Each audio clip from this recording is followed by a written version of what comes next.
Hello, everybody, and thank you for tuning in to the Liberty Report. With me today is Daniel McAdams, our co-host. Daniel, good to see you. How are you this morning, Dr. Paul? Doing well. Good. Ready to go for our new week. New week. Lots of problems. I think we'll talk today about foreign policy. That's We a good idea. every once in a while mention foreign policy, which is a big deal because a lot of people don't pay that much attention, especially if there's a virus to worry about and stock market crashing. But still, foreign policy is pretty important. And there is an event going on in all places. Syria, of course, Syria's been around for a long time, and we've been involved, especially politically, since Hillary, stirred up trouble there. But it's ongoing, and we have had Assad on the ropes a couple times. He didn't have much control, and finally what got him out of trouble was, the Putin and the Russians. We have to admit that. They came in there and rescued him. And actually, except for we have troops protecting our oil, a lot of Syria has been returned to Assad, except for one key area. It's been in the news, Idlib. And that's up in the northwestern part of Syria on the border of Turkey. And the battle's been going on between the Turks and the Syrians right now, but they're not exactly fighting Assad Syrians. They're fighting who's going to control this area. And the fact that there's so much attention right now, I think it looks like Assad may be winning this fight, and they're sort of desperate, and the neocons can't see this happening because they don't like Assad, and they want to make sure that he is injured.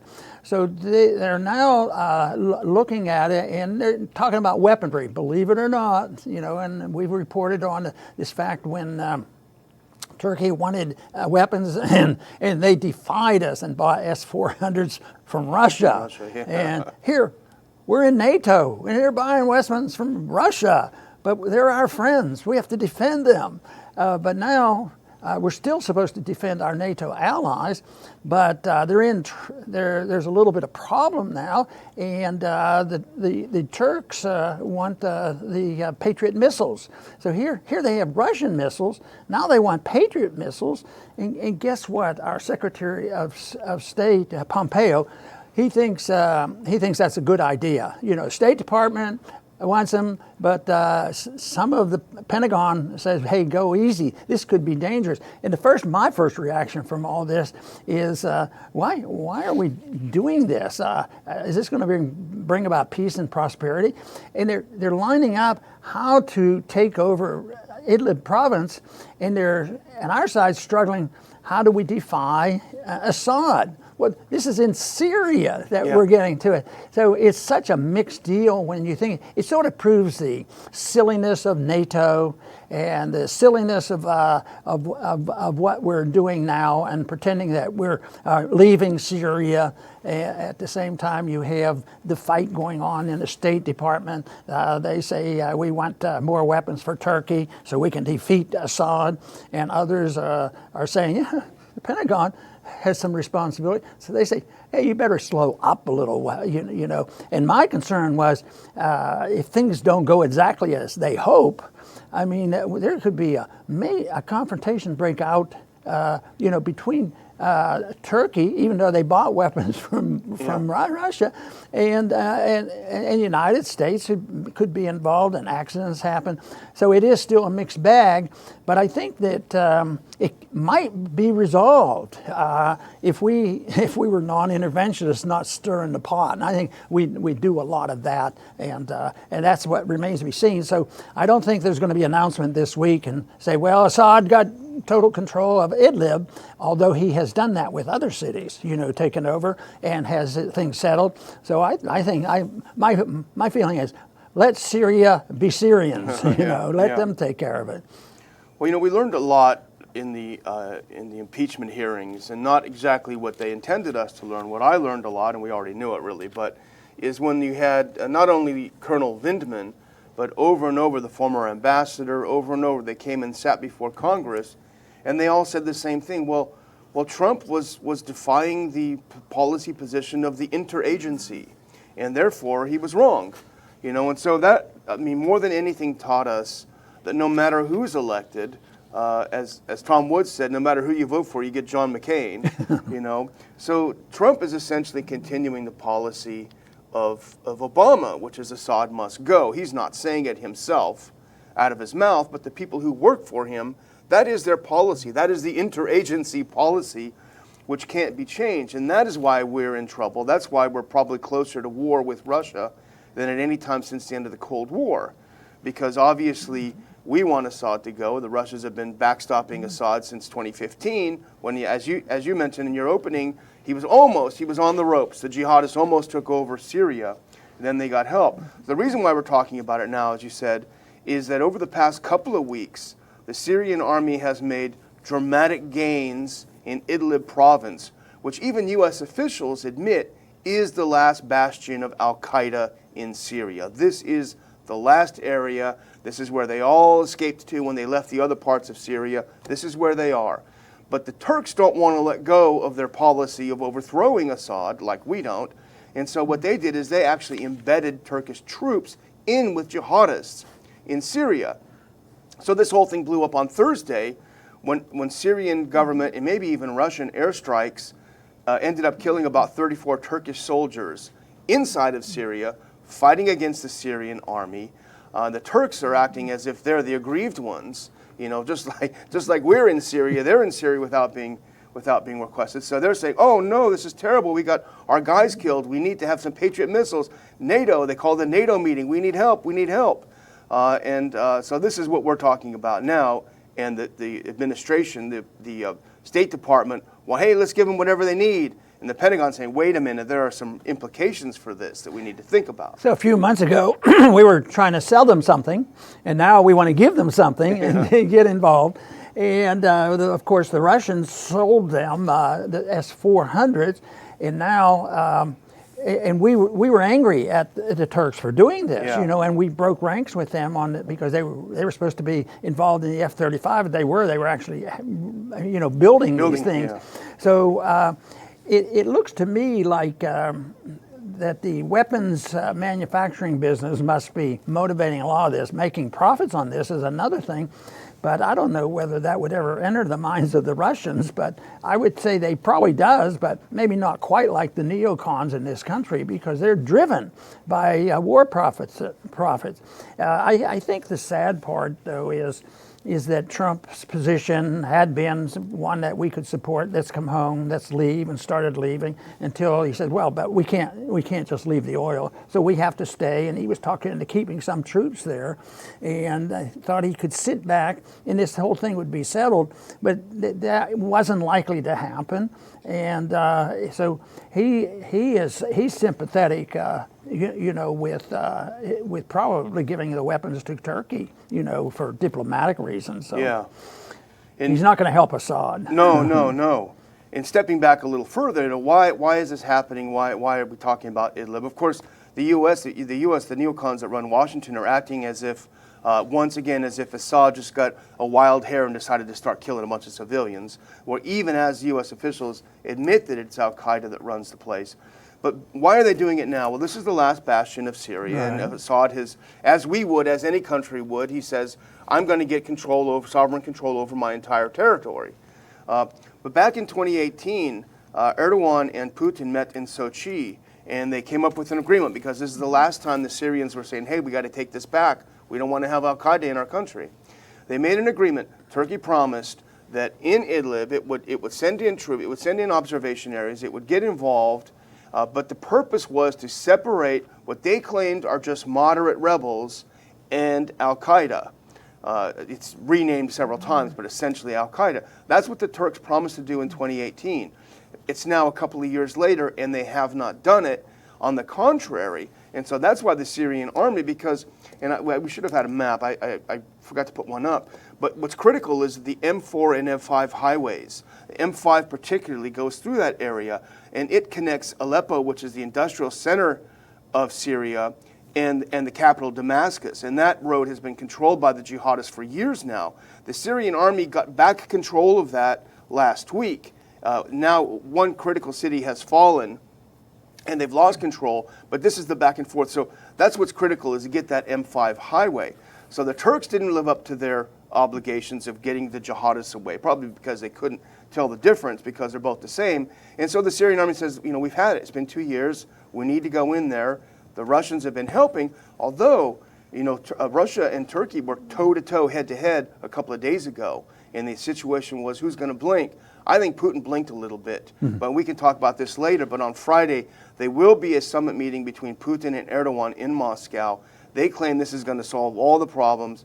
We'll have to see what happens. Well, I think it's only going to be temporarily solved, and it may come about soon, but the only way there could be a reprieve on this would be that Assad gets Idlib back and has control of that. That would settle a lot as long as, the Turks don't decide, well, we're sending in the troops or something weird like that. But let's say that Trump, that Assad does get control of this, and there's another victory for his Russian allies.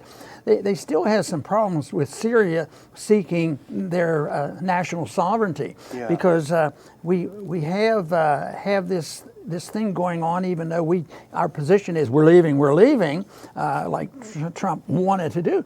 But he says, except for we want to keep the oil. It's our oil. We have to keep it. I would think that if I were a Syrian and dedicated to Syrian sovereignty, I would say, do you think that we should just forget about a country coming in, and all of a sudden a little fighting goes on and they put some troops on there? This is our oil. We got to get paid for all our work. So we have that. But then we still have the Kurdish situation too, and that's been around for a long time, and that could be mixed. But for now, for making the next step and deciding what they're going to do really depends. That's why I think this meeting is pretty darn important. And then the decision will be made. If it doesn't get settled down, I think the Russians and the allies of Assad are going to get pretty rough. Yeah, it will get rough for sure. And the other thing that Erdogan did over the weekend is he launched not only a lot of weapons into Idlib, but he pulled the trigger on the refugee weapon, and that could be the biggest one. He said over the weekend, okay, we're no longer going to keep these refugees and force them to stay in Turkey. We're going to open the gates. And you saw some columns, it's probably overstated, but you saw some columns moving toward Greece. Certainly the rest of Europe, the last thing they want is another huge wave of refugees. Hungary, which blocked the other last wave, said, you're not coming in here. But this is a big deal because the Turks act as if they should be thanked for housing all these refugees this whole time. But the question is, who created the refugees? There weren't refugees coming before the Turks and the Americans and the Europeans decided Assad must go. They created the problem, and now they want some sort of a credit for dealing with the problem they created. But the Europeans would be in no mood to have huge waves of refugees. Probably not that many of them are Syrian, who knows. But that is a weapon that's launched, and I think that's meant to send a clear signal. Hey, if we want to invoke Article 5 of the NATO treaty and we need you guys to come down here and help, you better do it or you're going to be sorry. And the refugee problem is related to the foreign policy, a lot to do with our foreign policy. But now that we have the coronavirus thing to be concerned about, even if a country had been very, very tolerant of refugees coming in, there's going to be a real clamor because the fear mongering that's been going on, and the question on how do you handle a problem like it becomes more complicated. And here it seems like we should be able to be smart enough how to sort it out in the United States. But over there, when you think of the refugees and they're lined up on the borders and there are tens of thousands of them, and of course they said that there were a million refugees from Idlib. That may or may not be true. Probably it's a little bit exaggerated, but there's still a lot of people movement, and they're not going to be able to. They don't even have the test yet for coronavirus. They said today maybe there's going to be a company that comes out with it. And what I wonder about is when you get into all this testing, what if 50% test positive have never had and never will get any symptoms? What are you going to do? It's a problem that they have yet to solve. I know this is off topic, but you brought up coronavirus. I don't know if you saw this morning, but remember when the Chinese built that hospital in a couple of days? It was amazing. Did you see that they're actually closing that hospital now? They've discharged the last 34 patients because there's no more outbreak. It's gone. It's Oh, done. I know. So like you said from the beginning. Well, you know, I've taken a position where I consider it very, very serious, and Yeah. people can die from it, but it's nothing compared to influenza. Yeah. And you know, we will always have sympathy for President Trump when he takes a controversial stand, bringing the troops home and Yeah. doing this and on all the things that we like moving in the right direction. But he's taken the position because he has some scientific advisors saying, you know, we don't know that this is the end of the world coming. Yeah. And he says maybe in a couple of months this won't be a big deal. This is one place where I'm cheering for him Yeah. because they want to blame the virus on Trump, which makes no sense. Yeah, they want to use it to gain control. But sorry for that aside, but I wanted to bring that up. But what's happening right now, I'm just going to throw out one scenario which makes it very, very disturbing. And I actually our friend Colonel Pat Lang just posted something on his site, Sic Semper Tyrannis. But what's happening is the Turks, of course, after they lost this 34 troops, they went all out. They started firing like mad. They say they killed 2,000 Syrian troops. I think that's probably, most people think that's exaggerated. But what they're doing is that they're firing these multiple launcher rocket systems from Turkish soil into Syria and killing Syrian army troops, the MLRSs. And that is devastating right now to the Syrian army that's operating there, and they're in Turkish soil. And as Colonel Pat Lang wrote, normally what you would do, and you could do it literally simultaneous instantly, is determine these batteries where they are and hit them back before they can move. But it becomes a little more complicated because they're in Turkey. So if Syria fires into Turkey and knock out some batteries, would that trigger Article 5? Could the Turks say, hey, listen, Syria is attacking us, they're attacking our soil? And so it makes it very difficult that Turkey is basically hiding behind its borders. And it's a big deal. Would Europe go to war against Russia for a Turkey that they've not been really thrilled about anyway for a long time? And the other question would be, would Russia continue to back Syria if this happened? If Turkey, Turkey wanted an Article 5 statement last week, and NATO's, they gave them some positive words, but didn't want to go there. But if this does happen, if you do start knocking out some of these batteries in Turkey, which normally you would do because it is an act of war for Turkey to fire into Syria, it's like, you punch someone in the face and they punch you back and you claim that you're the aggrieved party here. But there are a lot of real big question marks, and it is pretty serious, and I think that's why we're trying to talk about it a little bit today. Right. It's a big issue. You know, over the many years that we have talked about this, and I try to point out the closeness of the issue of economics as well as foreign policy, because you have to spend a lot of money and you have to get involved in international trade and all these things, and you don't really separate the two.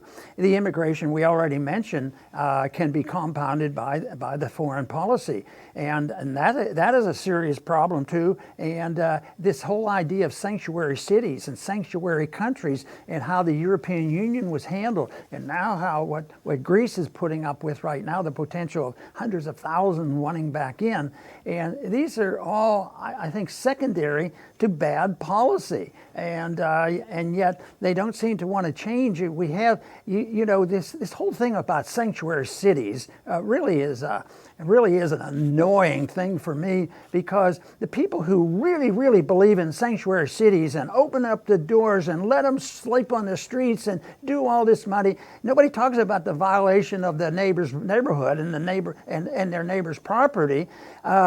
But the people who most likely push this live in gated communities. I don't know why they can't find a way pretty close to a gated community and let them put their tents up there, and maybe they would understand what's going on.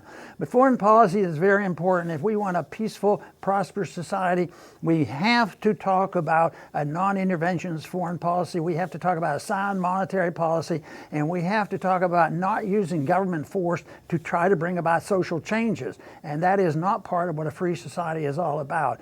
I think the answers are there. I don't think they're difficult, and I think if we continue to do what we're doing, the situation is going to get much worse. Fortunately, a lot of people are waking up, believe it or not. I believe that to be the case, and people want to do the right thing, and they understand what we can and should do, but you'll never believe that if you listen to presidential debates. You'll hear now and then a little bit of demagoguing that goes on and not getting the truth. So we hope very sincerely that we can can contribute to bringing the truth to the people to find out how to understand what a free society is like so that we can move and progress toward a free and prosperous society. I want to thank everybody for tuning in today to the Liberty Report. Please come back soon.